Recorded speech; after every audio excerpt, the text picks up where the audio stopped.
Binaural Sounds ASMR, where today we venture into the mist-shrouded landscapes of early 19th century Europe, a time of scientific awakening, Gothic imagination, and profound questioning of human limits. Mary Shelley's revolutionary novel invites us into a world where the pursuit of knowledge crosses dangerous boundaries, revealing the darkest corners of ambition and isolation.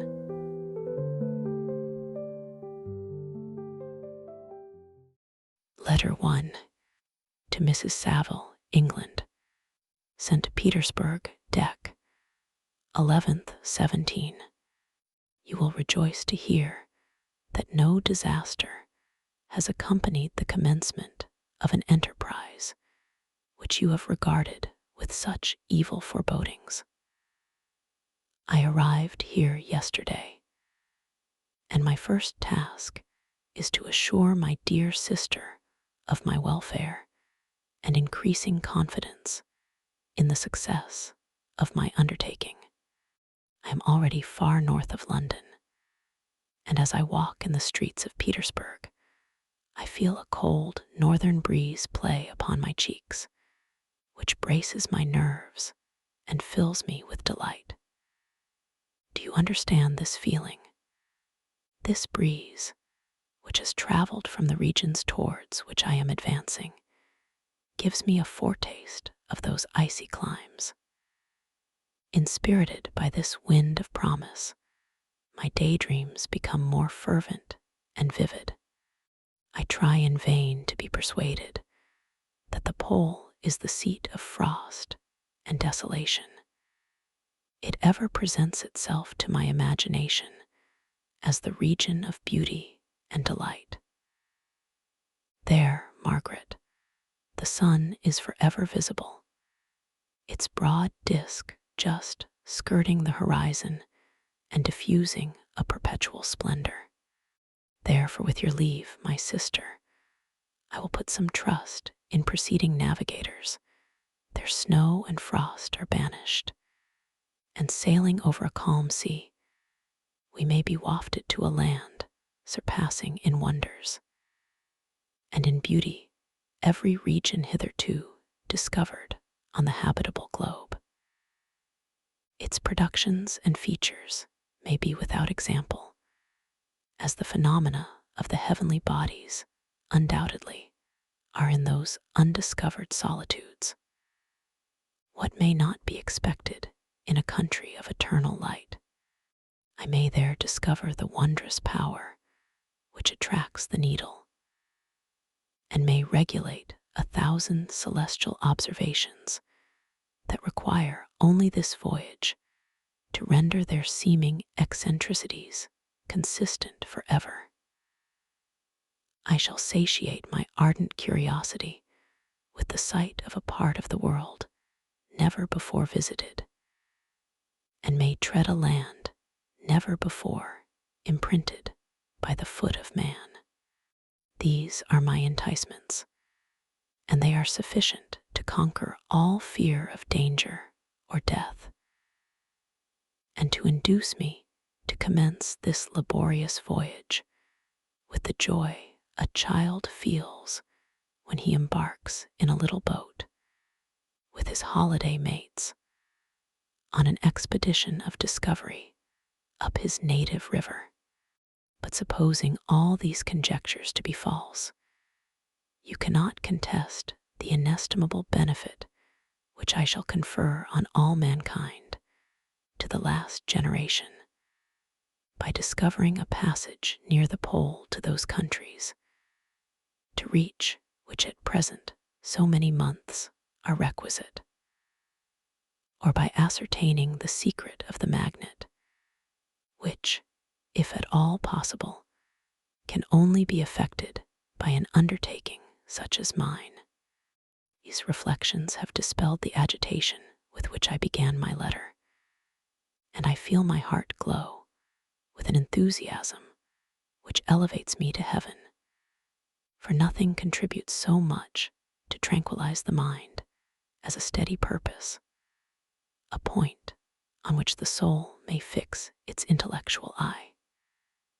This expedition has been the favorite dream of my early years.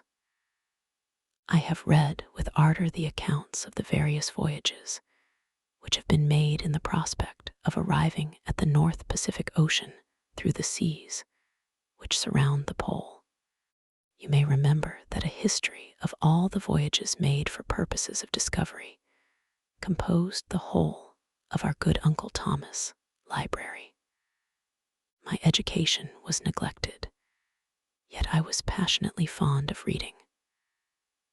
These volumes were my study day and night, and my familiarity with them increased that regret which I had felt as a child on learning that my father's dying injunction had forbidden my uncle to allow me to embark in a seafaring life. These visions faded when I perused, for the first time, those poets whose effusions entranced my soul and lifted it to heaven. I also became a poet, and for 1 year lived in a paradise of my own creation. I imagined that I also might obtain a niche in the temple where the names of Homer and Shakespeare are consecrated. You are well acquainted with my failure and how heavily I bore the disappointment. But just at that time, I inherited the fortune of my cousin, and my thoughts were turned into the channel of their earlier bent. 6 years have passed since I resolved on my present undertaking. I can, even now, remember the hour from which I dedicated myself to this great enterprise. I commenced by inuring my body to hardship. I accompanied the whale fishers on several expeditions to the North Sea. I voluntarily endured cold, famine, thirst, and want of sleep. I often worked harder than the common sailors during the day, and devoted my nights to the study of mathematics, the theory of medicine, and those branches of physical science from which a naval adventurer might derive the greatest practical advantage. Twice, I actually hired myself as an undermate in a Greenland whaler, and acquitted myself to admiration. I must own, I felt a little proud when my captain offered me the second dignity in the vessel, and entreated me to remain with the greatest earnestness. So valuable did he consider my services. And now, dear Margaret, do I not deserve to accomplish some great purpose? My life might have been passed in ease and luxury, but I preferred glory to every enticement that wealth placed in my path. Oh, that some encouraging voice would answer in the affirmative. My courage and my resolution is firm, but my hopes fluctuate, and my spirits are often depressed. I am about to proceed on a long and difficult voyage, the emergencies of which will demand all my fortitude. I am required not only to raise the spirits of others, but sometimes to sustain my own when theirs are failing. This is the most favorable period for traveling in Russia. They fly quickly over the snow in their sledges. The motion is pleasant, and, in my opinion, far more agreeable than that of an English stagecoach. The cold is not excessive if you are wrapped in furs, a dress which I have already adopted, for there is a great difference between walking the deck and remaining seated motionless for hours, when no exercise prevents the blood from actually freezing in your veins. I have no ambition to lose my life on the post road between St. Petersburg and Archangel. I shall depart for the latter town in a fortnight or 3 weeks, and my intention is to hire a ship there, which can easily be done by paying the insurance for the owner, and to engage as many sailors as I think necessary among those who are accustomed to the whale fishing. I do not intend to sail until the month of June. And when shall I return? Ah, dear sister, how can I answer this question? If I succeed, many, many months, perhaps years, will pass before you, and I may meet. If I fail, you will see me again soon, or never. Farewell, my dear, excellent Margaret.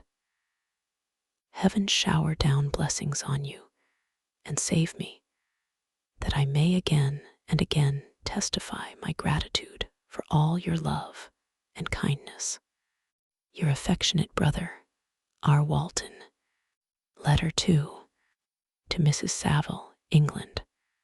Archangel, 28th March, 17. How slowly the time passes here, encompassed as I am by frost and snow. Yet a second step is taken towards my enterprise.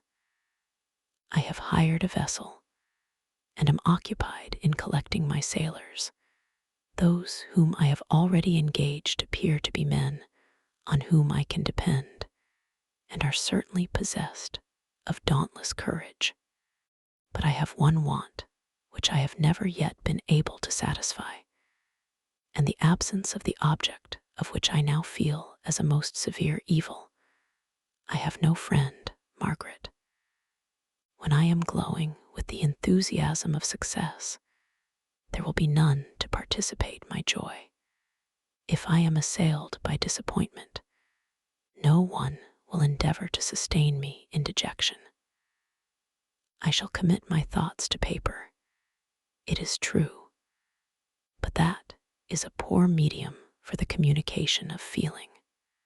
I desire the company of a man who could sympathize with me, whose eyes would reply to mine.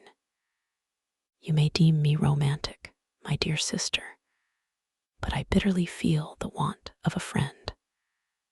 I have no one near me, gentle yet courageous, possessed of a cultivated as well as of a capacious mind, whose tastes are like my own, to approve or amend my plans.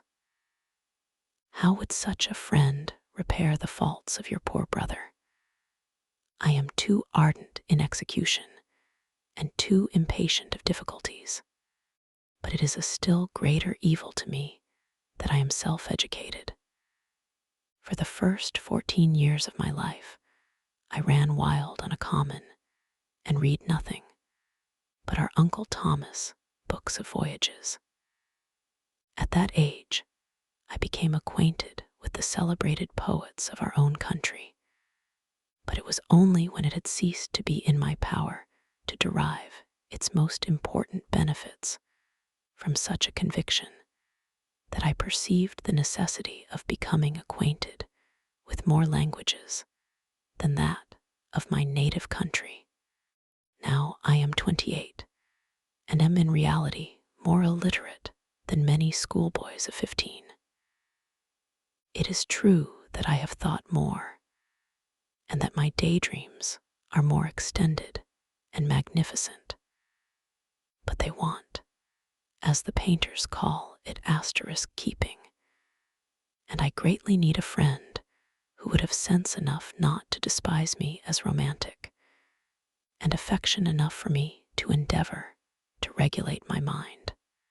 While these are useless complaints, I shall certainly find no friend on the wide ocean, nor even here in Archangel, among merchants and seamen.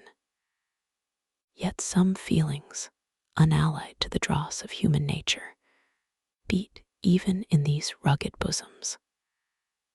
My lieutenant, for instance, is a man of wonderful courage and enterprise. He is madly desirous of glory, or rather, to word my phrase more characteristically, of advancement in his profession. he is an Englishman, and in the midst of national and professional prejudices, unsoftened by cultivation, retains some of the noblest endowments of humanity. I first became acquainted with him on board a whale vessel. Finding that he was unemployed in this city, I easily engaged him to assist in my enterprise. The master is a person of an excellent disposition and is remarkable in the ship for his gentleness and the mildness of his discipline. This circumstance, added to his well-known integrity and dauntless courage, made me very desirous to engage him. A youth passed in solitude, my best years spent under your gentle and feminine fosterage, has so refined the groundwork of my character that I cannot overcome an intense distaste to the usual brutality exercised on board ship. I have never believed it to be necessary, and when I heard of a mariner equally noted for his kindliness of heart and the respect and obedience paid to him by his crew, I felt myself peculiarly fortunate in being able to secure his services. I heard of him first in rather a romantic manner, from a lady who owes to him the happiness of her life. This, briefly, is his story. Some years ago, he loved a young Russian lady of moderate fortune, and having amassed a considerable sum in prize money, the father of the girl consented to the match. He saw his mistress once before the destined ceremony, but she was bathed in tears, and throwing herself at his feet, entreated him to spare her, confessing at the same time that she loved another, but that he was poor, and that her father would never consent to the union. My generous friend reassured the suppliant, and on being informed of the name of her lover, instantly abandoned his pursuit. He had already bought a farm with his money, on which he had designed to pass the remainder of his life. But he bestowed the whole on his rival, together with the remains of his prize money to purchase stock, and then himself solicited the young woman's father to consent to her marriage with her lover. But the old man decidedly refused, thinking himself bound in honor to my friend, who, when he found the father inexorable, quitted his country, nor returned until he heard that his former mistress was married according to her inclinations. What a noble fellow, you will exclaim. He is so, but then he is wholly uneducated. He is as silent as a Turk, and a kind of ignorant carelessness attends him, which, while it renders his conduct the more astonishing, detracts from the interest and sympathy which otherwise he would command. Yet do not suppose, because I complain a little, or because I can conceive a consolation for my toils which I may never know, that I am wavering in my resolutions. Those are as fixed as fate, and my voyage is only now delayed until the weather shall permit my embarkation. The winter has been dreadfully severe, but the spring promises well, and it is considered as a remarkably early season, so that perhaps I may sail sooner than I expected. I shall do nothing rashly. You know me sufficiently to confide in my prudence and considerateness whenever the safety of others is committed to my care. I cannot describe to you my sensations on the near prospect of my undertaking. It is impossible to communicate to you a conception of the trembling sensation, half pleasurable and half fearful, with which I am preparing to depart. I am going to unexplored regions, to the land of mist and snow, but I shall kill no albatross. Therefore, do not be alarmed for my safety, or if I should come back to you as worn and woeful as the ancient mariner. You will smile at my illusion, but I will disclose a secret. I have often attributed my attachment to my passionate enthusiasm for the dangerous mysteries of ocean to that production of the most imaginative of modern poets. There is something at work in my soul which I do not understand. I am practically industrious, painstaking, a workman to execute with perseverance and labor. But besides this, there is a love for the marvelous, a belief in the marvelous, intertwined in all my projects, which hurries me out of the common pathways of men, even to the wild sea and unvisited regions I am about to explore. But to return to dearer considerations, shall I meet you again after having traversed immense seas and returned by the most southern cape of Africa or America? I dare not expect such success, yet I cannot bear to look on the reverse of the picture. Continue for the present to write to me by every opportunity. I may receive your letters on some occasions when I need them most to support my spirits. I love you very tenderly. Remember me with affection, should you never hear from me again. Your affectionate brother, Robert Walton. Letter 3. To Mrs. Saville, England, July 7th, 17. My dear sister, I write a few lines in haste to say that I am safe and well advanced on my voyage.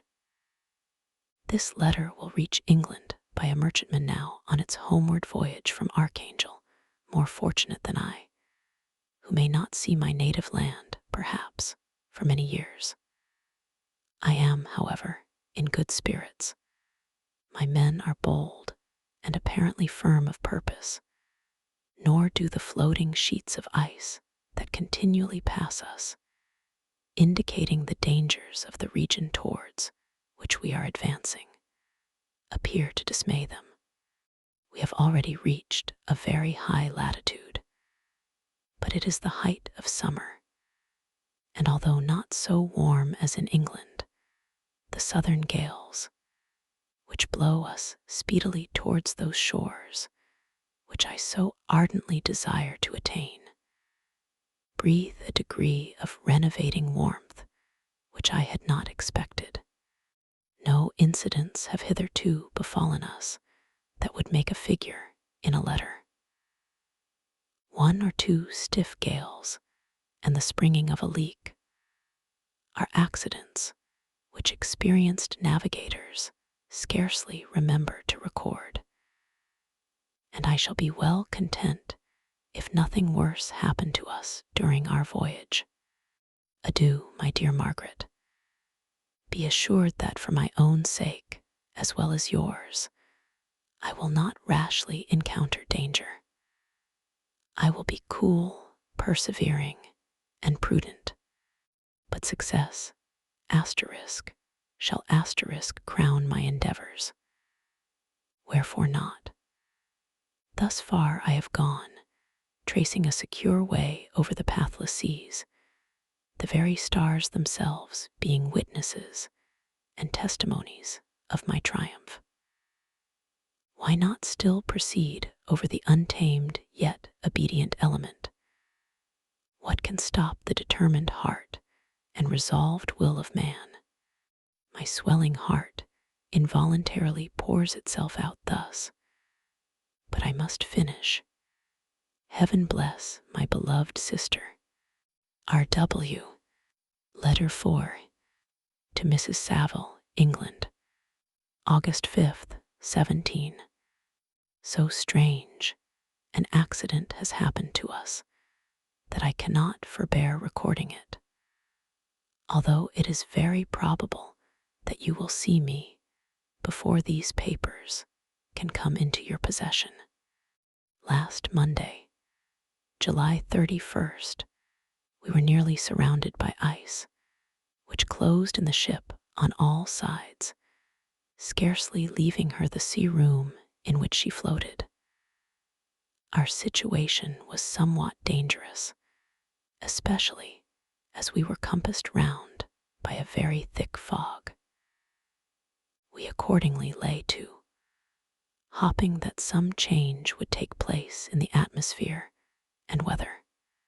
About 2 o'clock, the mist cleared away, and we beheld, stretched out in every direction, vast and irregular plains of ice, which seemed to have no end.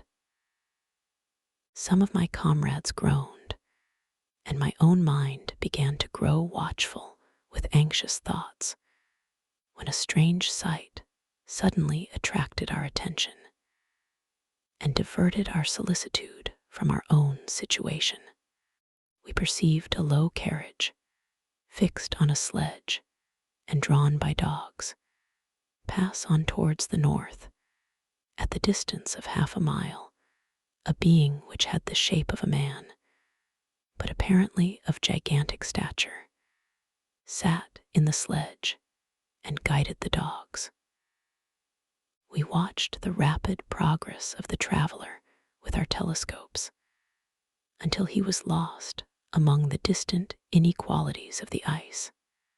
This appearance excited our unqualified wonder. We were, as we believed, many hundred miles from any land, but this apparition seemed to denote that it was not, in reality, so distant as we had supposed. Shut in, however, by ice, it was impossible to follow his track, which we had observed with the greatest attention. About 2 hours after this occurrence, we heard the ground sea, and before night, the ice broke and freed our ship. We, however, lay to until the morning, fearing to encounter in the dark those large loose masses which float about after the breaking up of the ice. I profited of this time to rest for a few hours. In the morning, however, as soon as it was light, I went upon deck and found all the sailors busy on one side of the vessel, apparently talking to someone in the sea. It was, in fact, a sledge, like that we had seen before, which had drifted towards us in the night on a large fragment of ice.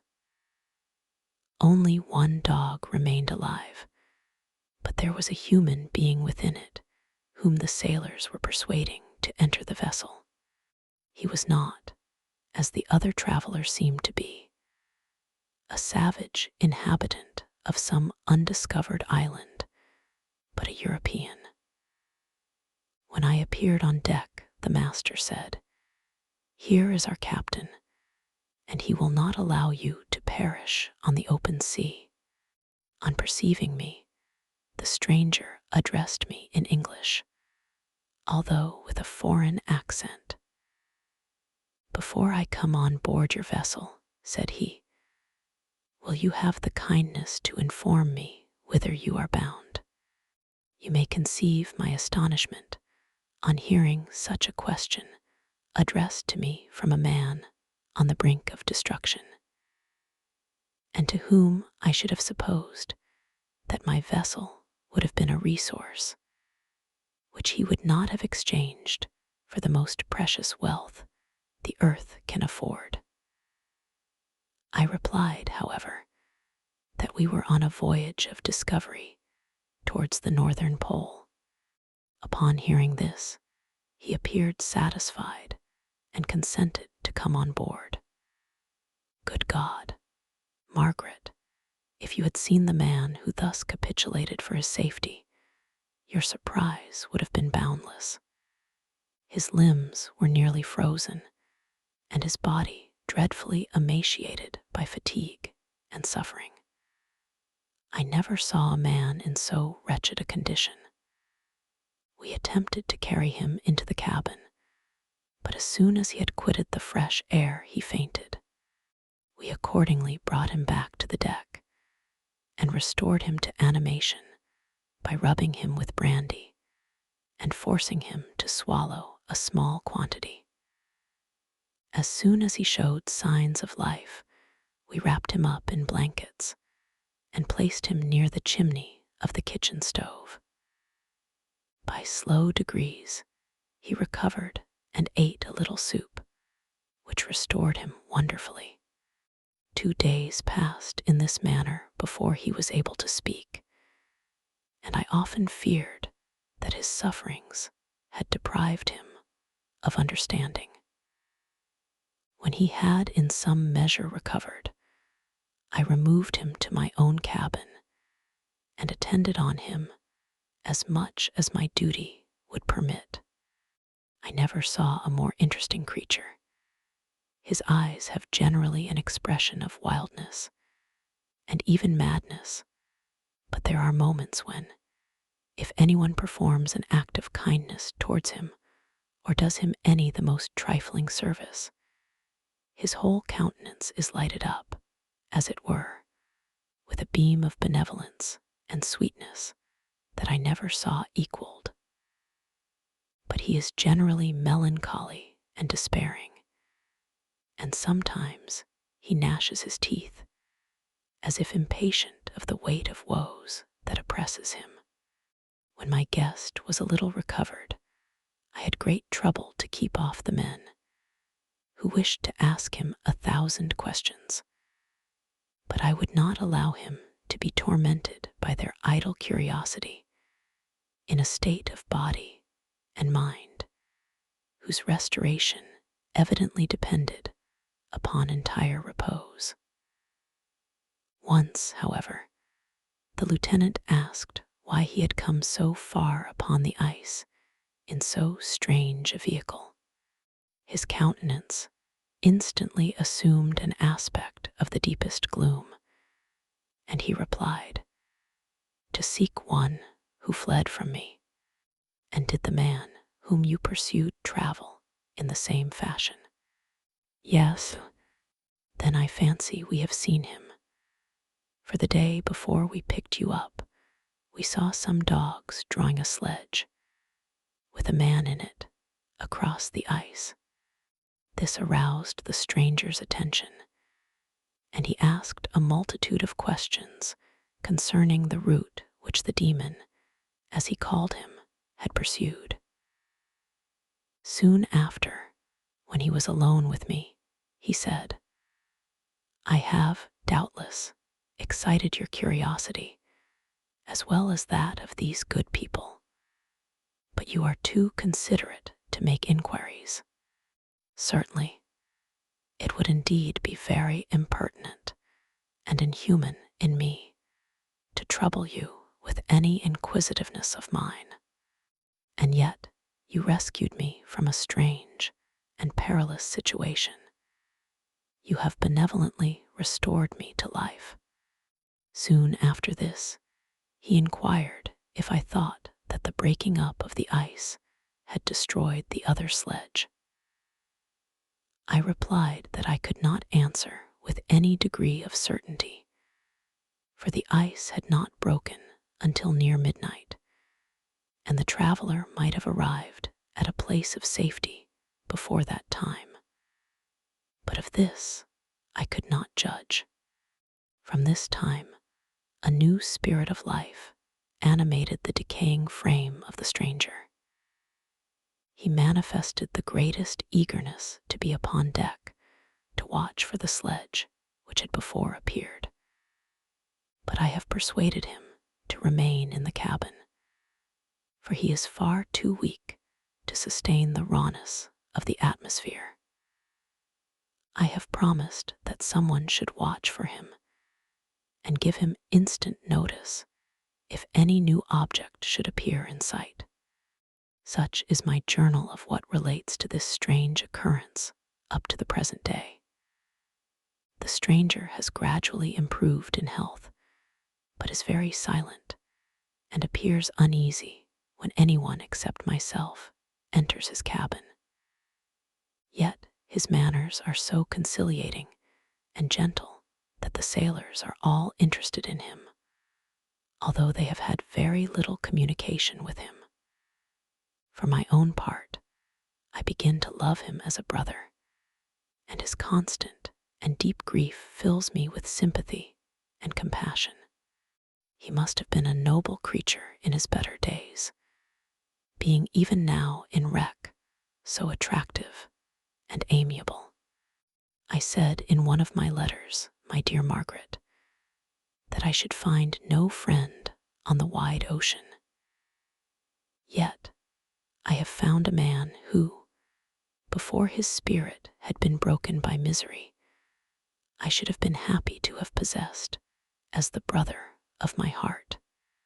I shall continue my journal concerning the stranger at intervals, should I have any fresh incidents to record. August 13th, 17. My affection for my guest increases every day. He excites at once my admiration and my pity to an astonishing degree. How can I see so noble a creature destroyed by misery without feeling the most poignant grief? He is so gentle, yet so wise. His mind is so cultivated, and when he speaks, although his words are culled with the choicest art, yet they flow with rapidity and unparalleled eloquence.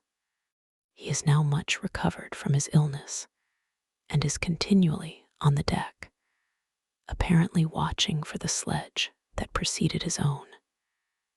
Yet, although unhappy, he is not so utterly occupied by his own misery, but that he interests himself deeply in the projects of others. He has frequently conversed with me on mine, which I have communicated to him without disguise. He entered attentively into all my arguments in favor of my eventual success, and into every minute detail of the measures I had taken to secure it. I was easily led by the sympathy which he evinced to use the language of my heart, to give utterance to the burning ardor of my soul, and to say, with all the fervor that warmed me, how gladly I would sacrifice my fortune, my existence, my every hope, to the furtherance of my enterprise. One man's life or death were but a small price to pay for the acquirement of the knowledge which I sought, for the dominion I should acquire and transmit over the elemental foes of our race. As I spoke, a dark gloom spread over my listener's countenance. At first I perceived that he tried to suppress his emotion. He placed his hands before his eyes, and my voice quivered and failed me as I beheld tears trickle fast from between his fingers. A groan burst from his heaving breast. I paused. At length he spoke, in broken accents. Unhappy man, do you share my madness? Have you drunk also of the intoxicating draught? Hear me, let me reveal my tale, and you will dash the cup from your lips. Such words, you may imagine, strongly excited my curiosity.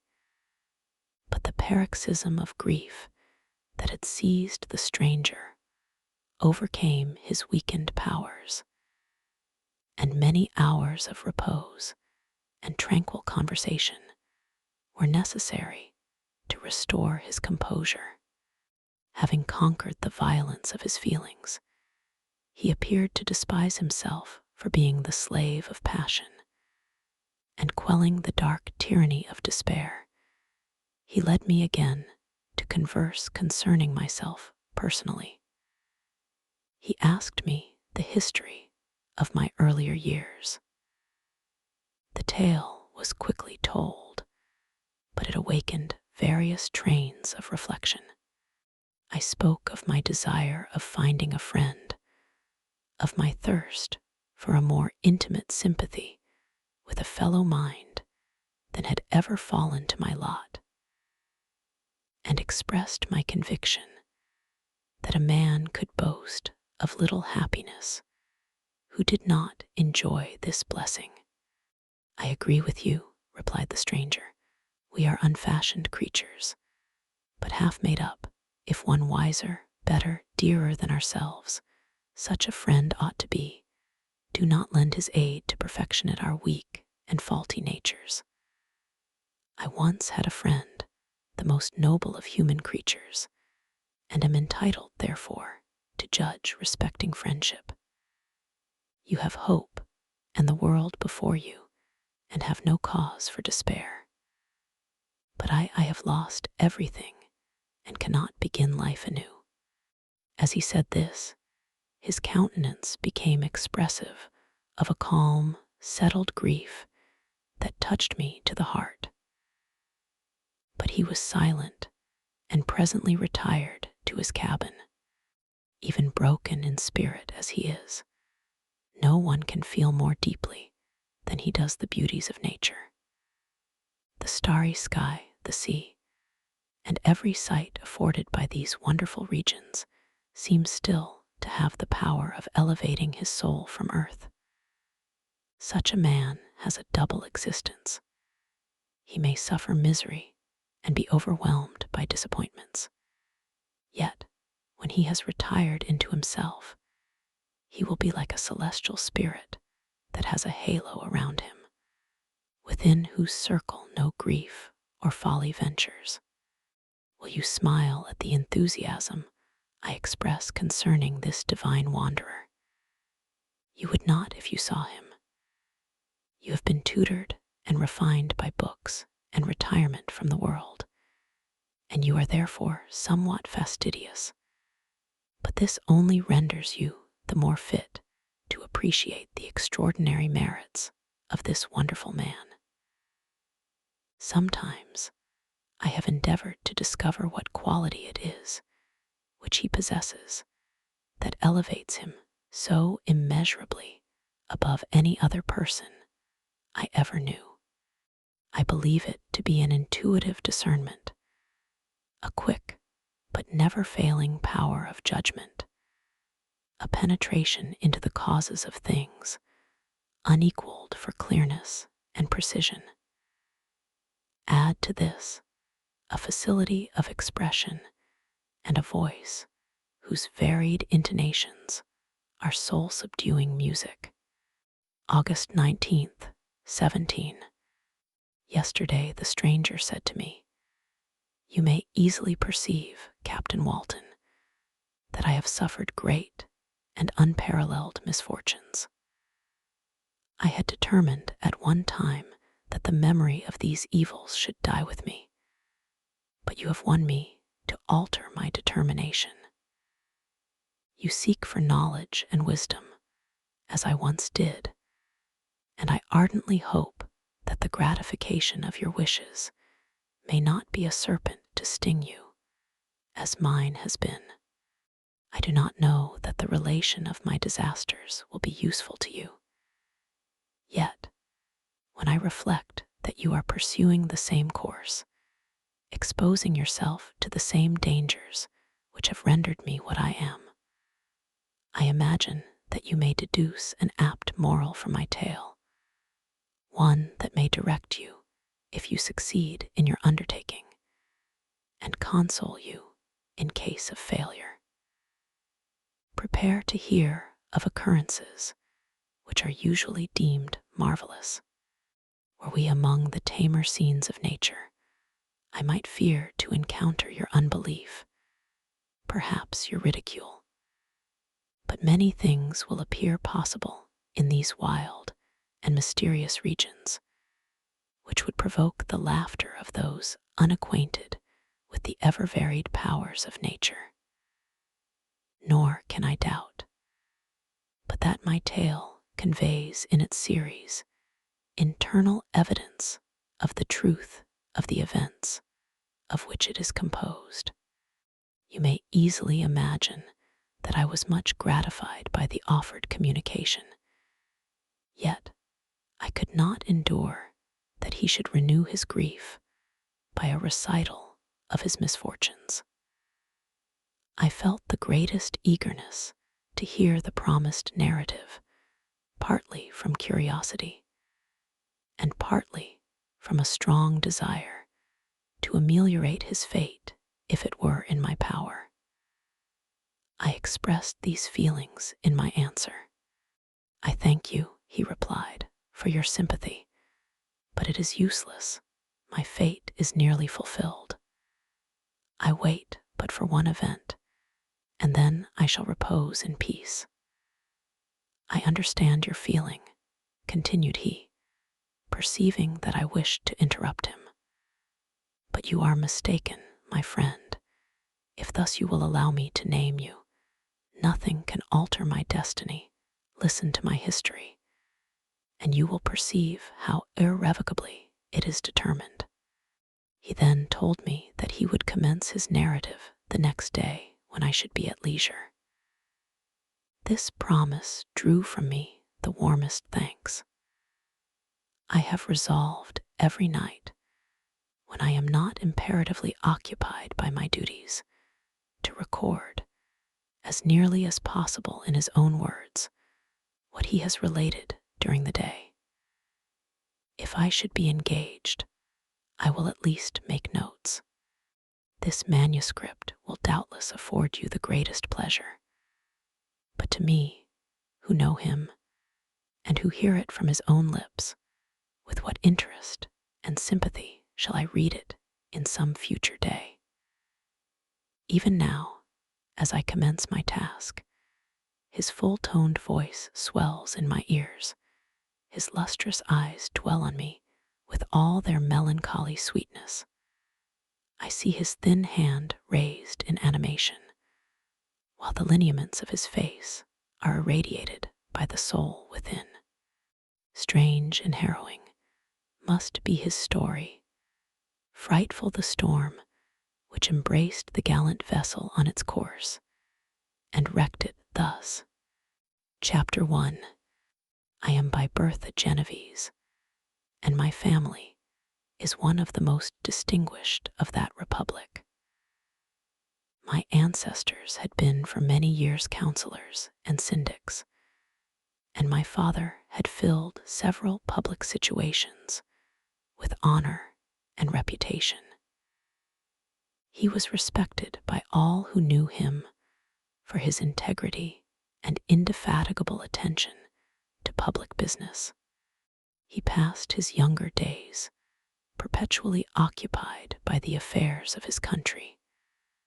A variety of circumstances had prevented his marrying early, nor was it until the decline of life that he became a husband and the father of a family. As the circumstances of his marriage illustrate his character, I cannot refrain from relating them. One of his most intimate friends was a merchant who, from a flourishing state, fell, through numerous mischances, into poverty. This man, whose name was Beaufort, was of a proud and unbending disposition, and could not bear to live in poverty and oblivion in the same country where he had formerly been distinguished for his rank and magnificence. Having paid his debts, therefore, in the most honorable manner, he retreated with his daughter to the town of Lucerne, where he lived unknown and in wretchedness. My father loved Beaufort with the truest friendship, and was deeply grieved by his retreat in these unfortunate circumstances. He bitterly deplored the false pride which led his friend to a conduct so little worthy of the affection that united them. He lost no time in endeavoring to seek him out, with the hope of persuading him to begin the world again through his credit and assistance. Beaufort had taken effectual measures to conceal himself, and it was 10 months before my father discovered his abode. Overjoyed at this discovery, he hastened to the house, which was situated in a mean street near the Ruse. But when he entered, misery and despair alone welcomed him.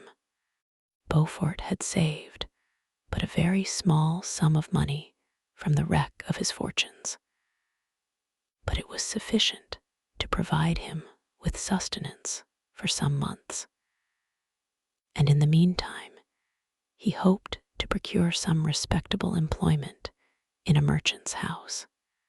The interval was, consequently, spent in inaction. His grief only became more deep and rankling when he had leisure for reflection, and at length it took so fast hold of his mind that at the end of 3 months he lay on a bed of sickness, incapable of any exertion. His daughter attended him with the greatest tenderness, but she saw with despair that their little fund was rapidly decreasing, and that there was no other prospect of support. But Caroline Beaufort possessed a mind of an uncommon mold, and her courage rose to support her in her adversity. She procured plain work, she plaited straw, and by various means contrived to earn a pittance scarcely sufficient to support life. Several months passed in this manner. Her father grew worse. Her time was more entirely occupied in attending him. Her means of subsistence decreased, and in the 10th month her father died in her arms, leaving her an orphan and a beggar. This last blow overcame her, and she knelt by Beaufort's coffin weeping bitterly when my father entered the chamber. He came like a protecting spirit to the poor girl, who committed herself to his care, and after the interment of his friend, he conducted her to Geneva and placed her under the protection of a relation. 2 years after this event, Caroline became his wife. There was a considerable difference between the ages of my parents, but this circumstance seemed to unite them only closer in bonds of devoted affection. There was a sense of justice in my father's upright mind, which rendered it necessary that he should approve highly to love strongly. Perhaps, during former years, he had suffered from the late discovered unworthiness of one beloved, and so was disposed to set a greater value on tried worth. There was a show of gratitude and worship in his attachment to my mother, differing wholly from the doting fondness of age, for it was inspired by reverence for her virtues and a desire to be the means of, in some degree, recompensing her for the sorrows she had endured, but which gave inexpressible grace to his behavior to her. Everything was made to yield to her wishes and her convenience. He strove to shelter her, as a fair exotic is sheltered by the gardener, from every rougher wind, and to surround her with all that could tend to excite pleasurable emotion in her soft and benevolent mind.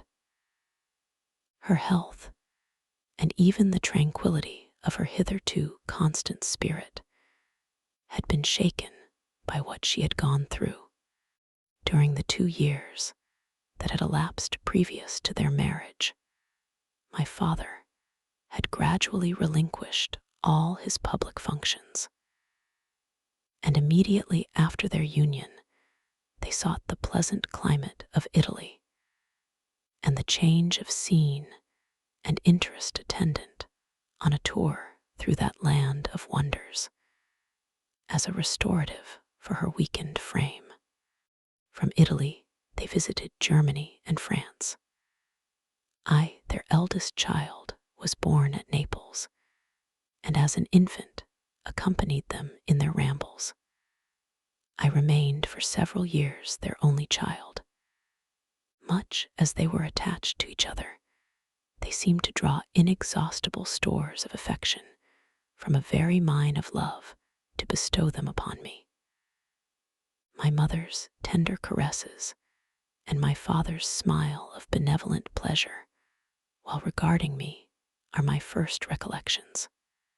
I was their plaything and their idol, and something better, their child, the innocent and helpless creature bestowed on them by heaven, whom to bring up to good, and whose future lot it was in their hands to direct to happiness or misery, according as they fulfilled their duties towards me.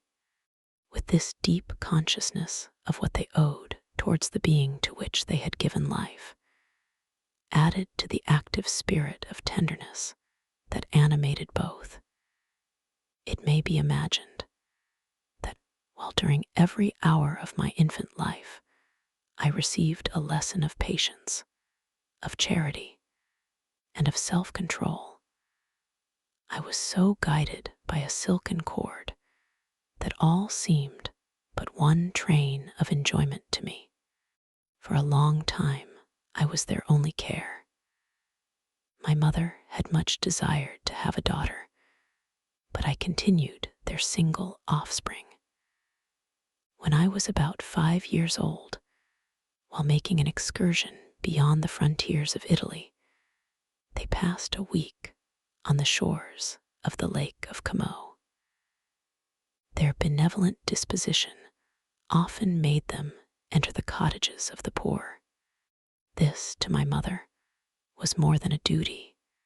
It was a necessity, a passion, remembering what she had suffered, and how she had been relieved for her to act in her turn the guardian angel to the afflicted.